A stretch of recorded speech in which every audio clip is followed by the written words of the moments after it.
قربانی واجب ہونے کے لیے کتنا مال ہونا چاہیے؟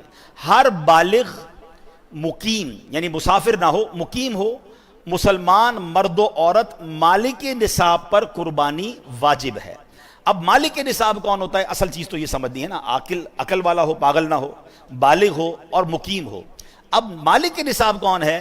مالک نصاب ہونے سے مراد یہ ہے کہ اس شخص کے پاس 52.5 تولہ چاندی یا اتنی ہی مالیت کی رقم یا اتنی مالیت کا تجارت کا مال یا اتنی مالیت کا حاجت اصلیہ کے علاوہ سامان ہو۔ آج کل نصاب کی 1,40,000 کے قریب تھی رمضان میں، آلموسٹ سمجھ لیں کسی کے پاس اتنے پیسے ہوں 1,40,000 کے آس پاس، 52.5 تولہ چاندی، آج کا ریٹ مجھے نہیں پتا، تو اندازاً یہ 1,40,000 رمضانوں میں بتایا گیا تھا، تو ہم سمجھ لیں اتنا ہی، کسی کے پاس اتنے پیسے ہوں یا اتنا مال تجارت ہو، سونا چاندی ہو، یا اپنی حاجت اصلیہ ضرورت کی چیزوں سے زیادہ سامان ہو گھر میں یا کہیں پر، تو اب اس پر، اور اگر اس پر جو قرضہ ہو وہ مائنس کرنے کے بعد، تو پھر اس پر یہ نصاب باقی رہے گا، تو یہ جناب قربانی اس پر واجب ہو جائے گی۔ قربانی کے دنوں میں اگر یہ اتنے پیسے ہیں تو اس کو قربانی کرنی ہوگی۔ اب اس میں ایک اور غلطی لوگ کیا کرتے ہیں، پورے گھر کی طرف سے ایک قربانی کر دیتے ہیں،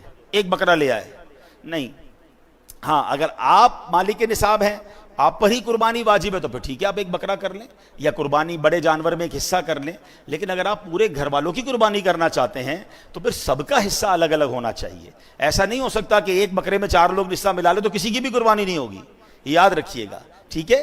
بڑے جانور میں 7 حصے ہوتے ہیں، بلکہ یہاں تو میں مشورہ دوں گا جن کو اللہ نے نوازا ہے وہ اپنے گھر والوں کی، اپنے بچوں کی بھی قربانی کریں۔ نابالغ بچوں کی قربانی واجب نہیں ہے، مگر اللہ نے دیا ہے تو کرنی چاہیے ہیں۔ ہاں بالغ افراد کی قربانی کریں گے، آپ اپنی زوجہ کی کر رہے ہیں، اپنے بالغ بچوں کی کر رہے ہیں، بھائی بہنوں کی کر رہے ہیں، والدین کی کر رہے ہیں، تو ان سے اجازت لینی ضروری ہوگی ہیں کہ بھائی آپ کی قربانی میں کر رہا ہوں، اجازت لیں گے تو پھر ان کی قربانی ہو جائے گی۔ یا پھر انڈرسٹوڈ ہے ان کو کہ بھائی ہر بار آپ ہی کرتے ہیں، ان کو سب کو پتہ ہے ہماری قربانی بھائی یا ابو کرتے ہیں، تو پھر بھی انڈرسٹوڈ ہے تو ٹھیک ہے۔